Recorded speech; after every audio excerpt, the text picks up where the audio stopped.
ఈరోజు కథ అయితే చాలా ఇంట్రెస్టింగ్గా ఉంటుంది.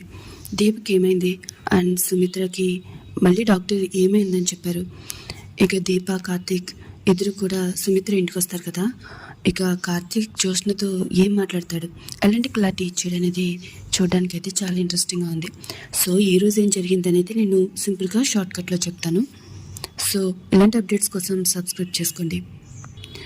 దీప కార్తీక్ నిద్రపోతూ ఉంటారు.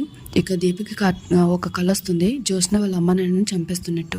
ఇక దీప వెంటనే లేచి కార్తీక్ని లేపి ఇంటికి వెళ్దామంటుంది. కార్తీక్ తనకి నచ్చ చెప్పి మార్నింగ్ వెళ్దామని పడుకోబెడతాడు. నెక్స్ట్ సీన్లో మార్నింగ్ అవుతుంది.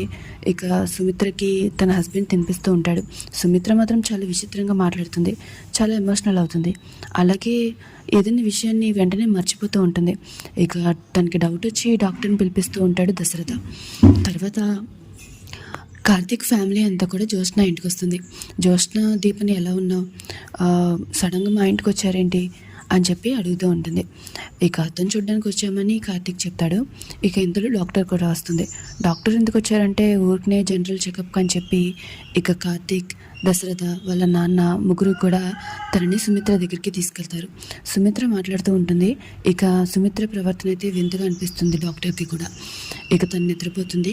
సుమిత్ర నిద్రపోతూ ఉంటే డాక్టర్ బయటకు తీసుకొచ్చి వాళ్ళ ముగ్గురితో కూడా మాట్లాడుతూ ఉంటుంది. తను ఓవర్ ఎగ్జైట్మెంట్ అవుతుంది, అన్ని విషయాలు మర్చిపోతుంది, మెంటల్గా చాలా డిస్టర్బ్ అయింది. జ్యోత్స్న పెళ్లి చూడకుండానే చనిపోతున్నానని భయపడుతుంది. సో తన దగ్గర ఎక్కువగా కూడా నెగిటివ్గా మాట్లాడద్దు, ముఖ్యంగా జ్యోత్స్న విషయంలో. తను ఎప్పుడైనా సరే బ్యాడ్ అని చెప్తే తను తట్టుకోలేదు, కాబట్టి తను కోలుకోవడానికి టైం పడుతుంది, జాగ్రత్తగా ఉండండి అని చెప్పి డాక్టర్ అక్కడి నుంచి వెళ్ళిపోతుంది.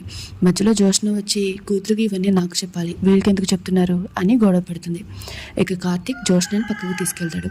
తను మాట్లాడతాడు, అసలు నీ ప్రాబ్లం ఏంటి, ఎందుకని మా వెనక పడుతున్నావు, మమ్మల్ని అనుమానంగా చూస్తున్నావు, పారుని కూడా హాస్పిటల్లో కాపలా పెట్టావు, ఇక పాపను కూడా కిడ్నాప్ చేయించావు, ఎందుకు ఇదంతా చేస్తున్నావు, ఏదైనా డౌట్ ఉంటే నన్నే అడిగేసి ఫోన్ చేసి అడుగు పర్వాలేదు అని క్లారిటీగా చెప్తానని కార్తీక్ అంటాడు.